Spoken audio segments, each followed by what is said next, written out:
घोर पाप लगता है। आपका व्रत खंडित हो जाएगा, पति पर कष्ट आ जाएंगे। जानिए सब कुछ इस वीडियो में। आपको कहीं भी जाने की जरूरत नहीं है। आपके सभी सवालों का जवाब इस वीडियो में है। इसे अंत तक जरूर देखें, नहीं तो आप बाद में बहुत पछताएंगे। दोस्तों, करवा चौथ बहुत ही खूबसूरत और पवित्र त्योहार होता है। ये त्योहार गंगा जल की तरह पवित्र माना जाता है। करवा चौथ का पर्व भारत ही नहीं अपितु विदेशों में रहने वाली महिलाएं भी बड़ी श्रद्धा के साथ मनाती हैं। बॉलीवुड अभिनेत्रियां भी करवा चौथ का पर्व बड़ी सूझबूझ के साथ निभाती हैं। ये त्योहार ही नहीं होता बल्कि पति पत्नी के अटूट प्रेम रिश्ते को भी दर्शाता है। इसे खुशियों का और प्यार का महापर्व भी माना जाता है। कहते हैं ऐसा व्यक्ति किस्मत का बहुत बड़ा धनी होता है जिसकी पत्नी उसके लिए करवा चौथ का व्रत करती हो। करवा चौथ का व्रत पति की आयु को बढ़ाता है और दोनों के बीच में प्रेम संबंध मधुर होते हैं और 7 जन्मों तक का साथ प्राप्त हो जाता है। जो स्त्री सच्चे हृदय से अपने पति के लिए करवा चौथ का व्रत करती है तो उसे साक्षात देवी का रूप माना जाता है। ऐसी स्त्री सौभाग्य से बढ़कर होती है। शास्त्रों के अनुसार सबसे पहले करवा चौथ का व्रत शक्ति स्वरूपा देवी पार्वती ने भगवान शिव के लिए किया था और तभी से ही करवा चौथ का पर्व मनाए जाने लगा। जो स्त्री अपने पति के लिए करवा चौथ का व्रत करती है तो समझो ऐसी स्त्री अपने पति से बेइंतहा मोहब्बत करती है तथा प्यार करती है। करवा चौथ के व्रत से पता चलता है कि एक नारी अपने पति को हर बुराई और संकटों से बचाने के लिए वो किसी भी हद तक जा सकती है। दोस्तों, वीडियो शुरू करने से पहले अभी तक आपने हमारे चैनल को सब्सक्राइब नहीं किया है तो चैनल को सब्सक्राइब करके बेल आइकन जरूर दबाइएगा। सच्चे हृदय से कमेंट बॉक्स में लिखें जय माता पार्वती, क्योंकि ये व्रत शक्ति स्वरूपा देवी पार्वती के लिए किया जाता है। अगर आप अखंड सौभाग्यवती का वरदान प्राप्त करना चाहते हैं तो आप कमेंट बॉक्स में जरूर लिखेंगे जय माता पार्वती। दोस्तों, सबसे पहले जानते हैं करवा चौथ की पूजा का शुभ मुहूर्त। इस बार 2022 में करवा चौथ 13 तारीख को यानी कि गुरुवार के दिन मनाया जाएगा और पूजा का मुहूर्त है शाम 6:01 से लेकर शाम 7:09 तक। मुहूर्त में की गई पूजा पाठ का फल कई लाख गुना प्राप्त होता है जिसकी आप कल्पना भी नहीं कर सकते। इसीलिए मुहूर्त में ही करें पूजा पाठ। और चांद निकलने का समय है रात 8:07, जो कि इस बार चांद जल्दी ही निकलेगा। आपको घबराने की जरूरत नहीं है। चांद भले ही देर से निकले पर आपका व्रत संपूर्ण और सफल अवश्य होगा। अगर आपको चांद के दर्शन नहीं होते हैं, यदि किसी कारणवश आसमान खराब हो जाता है तो आप ऐसी स्थिति में चांद को मोबाइल पर ऑनलाइन दर्शन करके अपना व्रत संपूर्ण और सफल बना सकते हैं। दोस्तों, आप जानते हैं व्रत रखने से पहले सरगी कैसे लें, किस समय लें और इसे कौन देता है? आइए जानते हैं विस्तार से। एक कथा के अनुसार सबसे पहले देवी पार्वती ने करवा चौथ का व्रत किया था। देवी पार्वती की सास नहीं थी, इसीलिए मायके से माता मैना ने इन्हें सरगी दी थी। इसीलिए विवाह के पहले वर्ष में मायके से सरगी देने की भी परंपरा रही है। जबकि एक अन्य कथा के अनुसार जब द्रौपदी ने करवा चौथ का व्रत रखा था तब इनकी सासू माँ कुंती ने सरगी दी थी। इस तरह मायके और ससुराल से सरगी की परंपरा जुड़ी हुई है। सरगी किस समय लेना चाहिए? सबसे पहले आपको व्रत का संकल्प लेना चाहिए। सरगी में आप मेवे आदि खा सकते हैं, फल फ्रूट खा सकते हैं। नारियल पानी इस समय आप अवश्य पिए, बहुत ही ज्यादा फायदेमंद माना जाता है। दूध, जलेबी आप खा सकते हैं। तला भुना भूलकर भी ना खाएं, इससे आपका पेट खराब होगा और आपका व्रत टूट जाएगा। ज्यादा से ज्यादा आप फलों का जूस पिए। सरगी में लहसुन प्याज का खाना कभी मत खाना, नहीं तो माँ देवी पार्वती आपसे क्रोधित हो जाएंगी और आपका व्रत खंडित हो जाएगा। सरगी खाने का समय सूर्य उदय से पहले सरगी खा लेना चाहिए, यानी कि सुबह ब्रह्म मुहूर्त में 4 बजे के पहले जरूर खा लेना चाहिए, क्योंकि इसके बाद सूर्य उदय हो जाता है। इसके बाद आप खाएंगे तो आपका व्रत टूट जाएगा। सरगी खाने से शक्ति मिलती है तथा बड़ों का आशीर्वाद मिलता है और आपका व्रत संपूर्ण और सफल होता है। दोस्तों, करवा चौथ पर खाने में ये चीज कभी नहीं बनाना चाहिए। माता के भोग में इन चीजों को कभी नहीं चढ़ाया जाता। करवा चौथ पर भूल कर भी लहसुन प्याज का खाना कभी नहीं खाना चाहिए। मांस मदिरा का सेवन नहीं करना चाहिए। इस दिन आप कड़ी पकौड़ा, खीर पूरी, हलवा आदि अवश्य बनाएं। आप चाहे तो आलू गोभी की सब्जी, केले की सब्जी, पनीर आदि बना सकते हैं, चावल भी बना सकते हैं। लेकिन माता रानी के लिए खास भोग में हलवा पूरी, खीर, छोले की सब्जी आदि बना सकते हैं। करवा चौथ पर अगर आपका पति मदिरा का सेवन करता है तो समझो आपका व्रत खंडित हो जाएगा, आपके पति की आयु घट जाएगी, चौथ माता क्रोधित हो जाएंगी।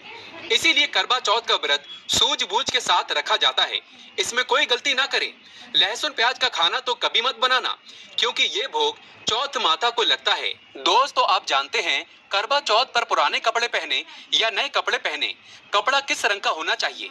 क्या घर में रखे कपड़े पहन सकते हैं? क्या शादी का जोड़ा पहन सकते हैं? आइए जानते हैं। अगर शास्त्रों की माने तो आपका जो शादी का जोड़ा है तो आप करवा चौथ पर उसे भी पहन सकते हैं। इसमें समस्त देवी देवताओं का आशीर्वाद होता है। इसे पहनने से चौथ माता अति प्रसन्न होती है।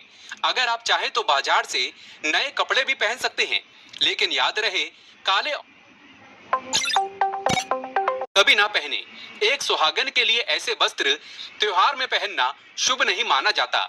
अगर आपके पास पुराने कपड़े हैं तो आप उन्हें भी पहन सकते हैं, लेकिन उस पर अपनी शादी की चुंदरी ओढ़ लें। चुंदरी अगर नहीं है तो आप बाजार से नई खरीद लें। लाल, पीली, हरी, गुलाबी, भगवा रंग किसी भी रंग की आप पहन सकते हैं, लेकिन काले सफेद रंग के कपड़े ना पहने।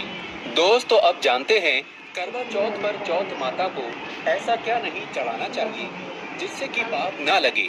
खास करवा चौथ पर ऐसी पूजा किसी भी सुहागिन महिला को नहीं करना चाहिए। तो आइए ये भी जान लेते हैं। दोस्तों, करवा चौथ का व्रत किसे नहीं रखना चाहिए, आइए जानते हैं। सबसे पहली बात, करवा चौथ का व्रत सुहागिन महिला या जिनका रिश्ता तय हो गया है तो वही स्त्रियां ये व्रत रख सकती हैं। अगर जो महिला अपने पति से लड़ती झगड़ती है तथा नफरत करती है तो उसे ये व्रत नहीं रखना चाहिए, क्योंकि ये त्योहार प्यार का है, नफरत का नहीं। इसीलिए पति पत्नी में प्यार होना बहुत जरूरी है। करवा चौथ के व्रत में इस बात का ख्याल होना चाहिए कि स्त्रियां काले और सफेद रंग के कपड़े कतई ना पहने। सफेद रंग विधवा होने का रूप माना गया है और काला रंग शनि का प्रतीक है। इसीलिए धार्मिक में काले कपड़े नहीं पहनते। दोस्तों, करवा चौथ का व्रत तब तक रखा जाता है जब तक चांद ना निकल जाए। शास्त्रों के अनुसार माना जाता है कि पत्नी अगर बीमार है तो उसकी जगह पति ये व्रत रख सकता है। और वहीं किसी महिला को अगर मासिक धर्म आ जाए तो वो महिला पूजा पाठ में तो शामिल हो सकती है, लेकिन ईश्वर की प्रतिमा को छू नहीं सकती। वो घर में किसी और से पूजा पाठ करवा सकती है। आप चाहे तो अपने पति से भी पूजा करवा सकते हैं। ऐसे में आप कथा भी सुन सकते हैं, लेकिन भगवान की प्रतिमा को स्पर्श न करें। आप व्रत का पालन वैसे ही करें जैसे आप करते चले आ रहे हैं, परंतु ईश्वर की प्रतिमा को स्पर्श न करें। मासिक धर्म में व्रत रखने की कतई मनाही नहीं है, या आप मासिक धर्म को रोकने के लिए मेडिसिन भी खा सकते हैं, जिससे आपको इस समस्या से छुटकारा मिल सकता है। दोस्तों, वहीं गर्भवती महिला भी करवा चौथ का व्रत रख सकती है, लेकिन डॉक्टर की राय अवश्य ले लें। दोस्तों, पति की निशानी जो मंगलसूत्र होता है उसे स्वयं आप ही खरीदें या अपने पति से ले लें। दूसरी महिला का मंगलसूत्र इस्तेमाल ना करें, इससे पति पर संकट आ सकते हैं। चौथ माता अर्थात माता पार्वती को प्रसन्न करने के लिए जितना ज्यादा हो सके मांग में संपूर्ण सिंदूर भरना चाहिए। माता रानी को सिंदूर से सजी सबरी महिला बहुत अच्छी लगती है और देती है सौभाग्यशाली होने का वरदान, क्योंकि सिंदूर और मंगलसूत्र मां पार्वती से संबंधित है।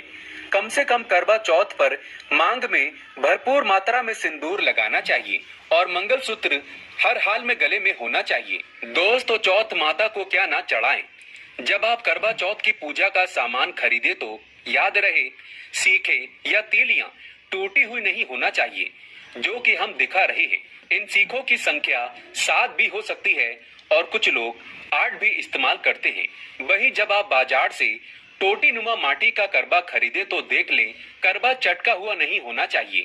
टूटा तथा चटका करवा माता को चढ़ाने से व्रत टूट जाता है, क्योंकि चटका हुआ करवा खंडित माना गया है। माता को जब आप श्रृंगार का सामान चढ़ाएं तो नया ही चढ़ाएं। ध्यान से देखें, चूड़ियां टूटी हुई नहीं होना चाहिए। आप भी टूटी तथा चटकी चूड़ियां ना पहने। करवा चौथ में छलनी का बहुत बड़ा योगदान है।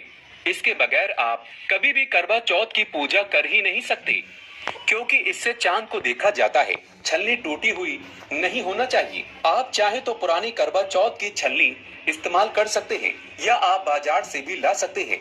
दोस्तों, माता को जब आप भोग लगाएं तो फलों में 5 रंग के फल होना चाहिए और मिठाइयाँ भी 5 रंग की होना चाहिए। बड़ा ही शुभ माना गया है। फलों में खासकर माता को नाशपाती ना चढ़ाएं, शुभ नहीं माना जाता। आप अपने मन के अनुसार भी फल और मिठाइयाँ रख सकते हैं। करवा चौथ में इस्तेमाल होने वाले चावल बाजार से खरीदें। चावल टूटे हुए नहीं होना चाहिए। चावल साफ और सफेद होना चाहिए। माता को जब आप नारियल अर्पित करें तो जटा वाला यानी पानी वाला नारियल होना चाहिए। माता को लाल चुन्नी चढ़ाना सर्वश्रेष्ठ उत्तम माना गया है।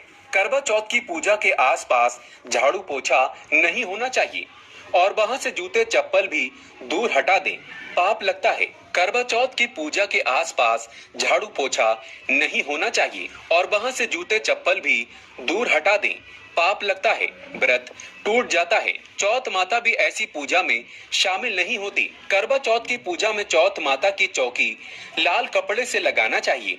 इस बात का ध्यान रहे, चौथ पूजा के लिए जब आप करवा चौथ का फोटो लगाएं तो फटा हुआ नहीं होना चाहिए। फटा गला फोटो खंडित माना गया है। फोटो संपूर्ण होना चाहिए। फोटो पर फूलों की माला अवश्य चढ़ाना चाहिए। करवा चौथ की पूजा में कथा अवश्य सुननी चाहिए या पढ़ना चाहिए। कथा जब आप सुने तो आपकी मुट्ठी में थोड़े चावल होना चाहिए। दोस्तों, कथा आप वीडियो द्वारा भी सुन सकते हैं, जो कि हम डिस्क्रिप्शन बॉक्स में कथा का लिंक दे देंगे, आप वहां से सुन सकते हैं। करवा चौथ की पूजा में पूरे मेकअप आदि श्रृंगार आदि के साथ चौथ माता की पूजा करनी चाहिए और अंत में चांद की पूजा करनी चाहिए। इस बात का ध्यान रहे, अगर आपका करवा चौथ का व्रत है तो मन में खाने के प्रति लालसा न रखें, अर्थात जब तक पूजा संपन्न न हो जाए तब तक भोजन को देखकर अपना मन आप पवित्र ना करें और जब पूजा संपूर्ण हो जाए तब खाने की थाली सास या ननद को दी जाती है।